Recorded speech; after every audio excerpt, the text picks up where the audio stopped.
economicamente ativa. Ou seja, ao mesmo tempo que a legendária Coreia do Sul vai ter mais de 50% da população acima de 60 anos, nós teremos uma população de jovens, ou pelo menos de jovens, mas de pessoas em idade ideal para o trabalho e para a produção. Os benefícios econômicos disso, os benefícios de poder em relação a isso são extraordinários. Mas, quando a população em 2100 for algo em torno de ela vai ser menos do que ela é hoje. Algumas previsões dizem que pode voltar aos 6 bilhões atuais, e outras previsões dizem que pode cair. As previsões mais, assim, digamos, pessimistas, indicam que nós vamos ter entre 4 e 3 bilhões de pessoas em 2100. O que isso significa? Isso significa que algumas das estratégias que estão sendo montadas agora, e aquela história, o seu Lula ele dizia umas coisas assim que às vezes eram uns paga-vale. Mas uma coisa ele falou que é certa, aquela metáfora aí, que o país é que nem um navio. Para mudar a direção tem que pensar antes, porque isso aqui é um transatlântico. Eu só não vou contar a história de quando o Lula ganhou a geladeirinha da Coca-Cola, porque senão não tem graça. Vai fugir do objetivo acadêmico. Essa aí eu conto quando a palestra acabar. Até porque estão me filmando. Hoje em dia, quando estão filmando alguém, hoje em dia essa ideia do vídeo viral, que tudo se espalha do dia para a noite, daqui a pouco esse troço eu faço essa crítica aqui, depois o troço se espalha, vai para o YouTube, nós tomamos um processo ainda, e sabe Deus. Historiador, advogado já teria, né, chefe? Mas sabe como é que é, né? É melhor não arriscar. Então, acontece o quê, pessoal? Quando a população diminuir, a questão é que, eu ia dizendo para vocês que, quando a população diminuir, e eu como historiador pensando os diferentes séculos, na verdade, nós não estamos preparando agora, nós não estamos preparando o século XXI. O que vai ser o século XXI já é muito resultado do que foi o XX. O que nós vamos fazer hoje, eu digo essas grandes medidas, essas grandes ideias, esses grandes paradigmas, eles vão afetar o século 22. E nós não temos que preparar, no século 20, se preparou o mundo do século XXI. No século XXI nós estamos agora, nós vamos colher alguns frutos ainda neste século, mas nós já temos que preparar o mundo do século 22. E aí eu digo uma coisa essencial. O Brasil, ele gasta um tempo e uma energia mastodôntica, governamental, econômica, pensando naquela ideia cepalina um pouco, né, de eu fecho mais a minha economia, eu centro mais o meu poder em manufatura e tento exportar manufatura. Pois bem, eu digo, quem escreveu isso eram aquelas pessoas da realidade da Guerra Fria, que quando eles tinham 20 anos, em 1960, quando eles estavam indo para a faculdade, era 1960, antes da Revolução de 64, onde brotava ali o Prebisch, o Furtado, e a questão hoje, tem um economista indiano da Universidade de Colômbia, que ele escreveu um livro chamado O Fetiche da Manufatura, que é a ideia geral, até nos Estados Unidos essa ideia ela é bem forte, de que diz o seguinte, que aquela lenda urbana de que apenas o bom emprego, que o emprego de manufatura, aquele que o cara pega, o artesão que senta, que vai, que monta, ou o operário que vai para a fábrica, ou quando a pessoa produz alguma coisa, ela ganha mais. E aí ele comprova por A mais B que empregos gerados em setor de serviços, em setores científicos, demandam mais educação, demandam mais qualidade e pagam melhor. A questão que está faltando, essa grande visão é a seguinte, gente. O Brasil é um país que, pela sua grandeza, pela sua condição de poder adquirida, o Brasil é um país que ele vai queimar etapas. Se os Estados Unidos demorou 150 anos para virar uma sociedade industrial, para virar uma sociedade pós-industrial, acreditem, nós, os indianos e os chineses, e eu ainda acrescentaria nessa barca a Indonésia, nós não vamos demorar. Olha o despertador, que eu estava cuidando do horário aqui, porque eu não queria me passar. Feito. Então, acontece o seguinte. Nós, os indianos e os chineses, nós não vamos demorar 150 anos para nos tornarmos de uma sociedade industrial para uma sociedade pós-industrial. Essa transição ela vai se dar de uma maneira muito mais rápida do que a gente acha.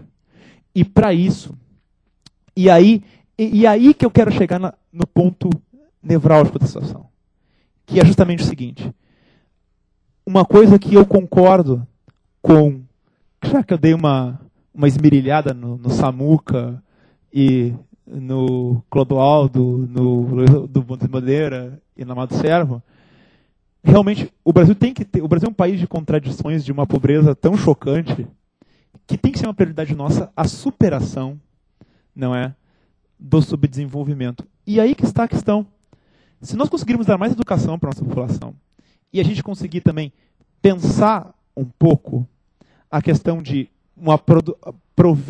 preparar o Brasil para se tornar uma cidade pós-industrial, leia-se, mais tecnológica e mais educada, ao natural nós vamos colaborar para a superação de contradições sociais que assolam esse país desde 1500. E aí que jaz também a questão central da diplomacia, que é convidar o novo diplomata, porque vocês vão ser os futuros diplomatas.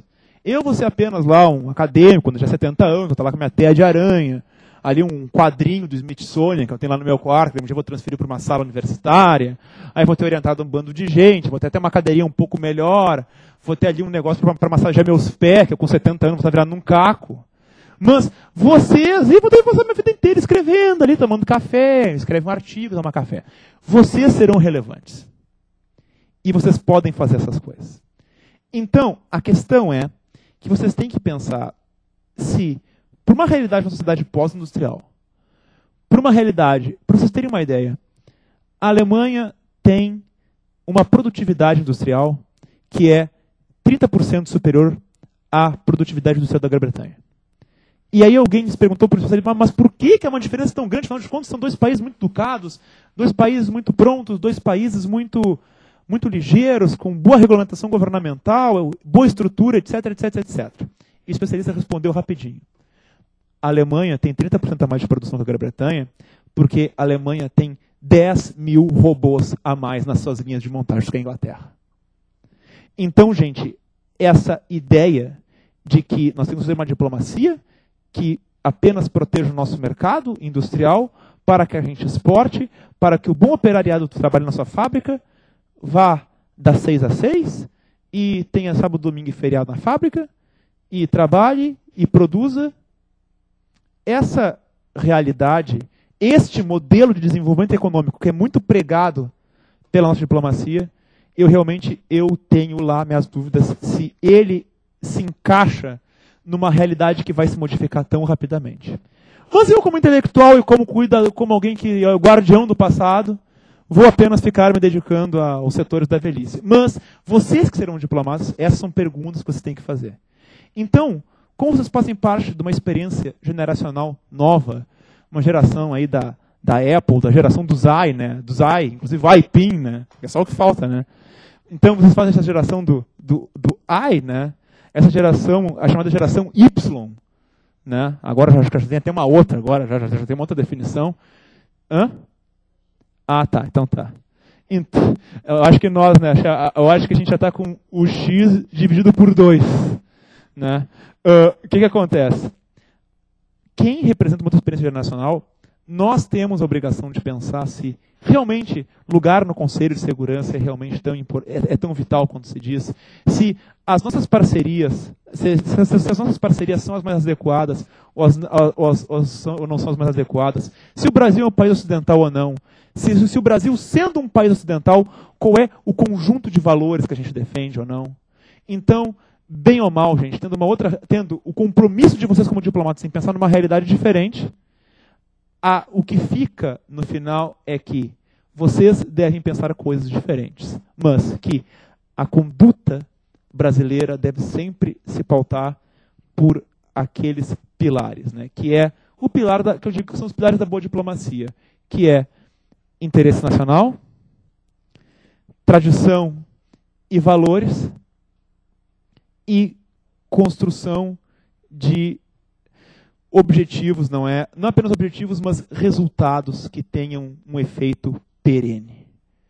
Então, mantendo esses 3 pilares, mas quando vocês entrarem lá dentro, repensem essas coisas, que eu trouxe um pouco aqui sob o ponto de vista intelectual, eu acho que nós teremos resultados ainda melhores do que os bons resultados que nós já temos atualmente.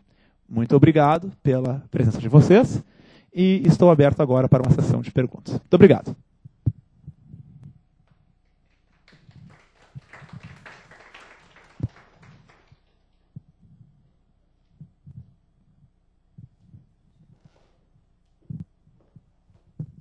Enquanto vocês pensam nas perguntas para o professor Bruno, gostaria de falar para vocês que dia 2 de maio, daqui a 20 dias...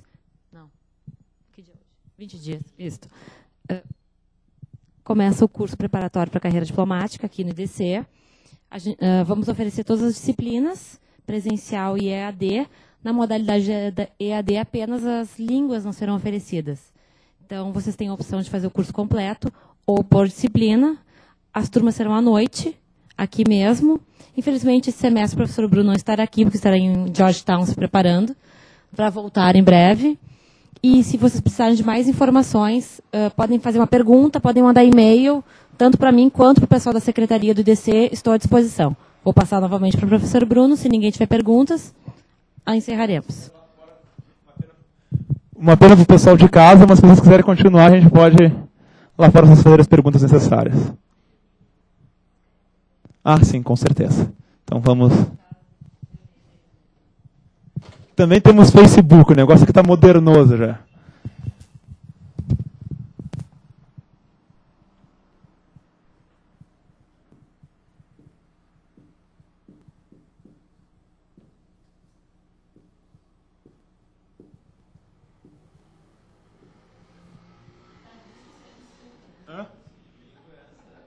Pois é.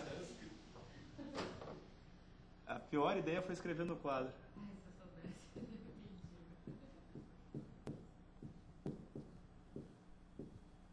Isso aqui é Kiano, né?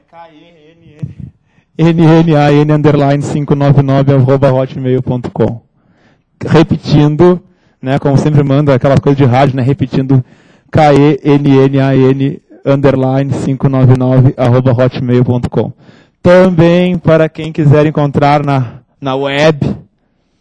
Ops, deixa eu... Estamos no Facebook já, intelectual da sociedade pós-industrial tem que se modernizar. Até porque no mundo anglo-saxônico nada socialmente acontece sem o legendário Facebook. Então é artigo de sobrevivência. Então, se vocês não têm mais perguntas agora aqui, então a gente pode lá fora continuar o debate. Então. Alguém? Não. Então, muito obrigado.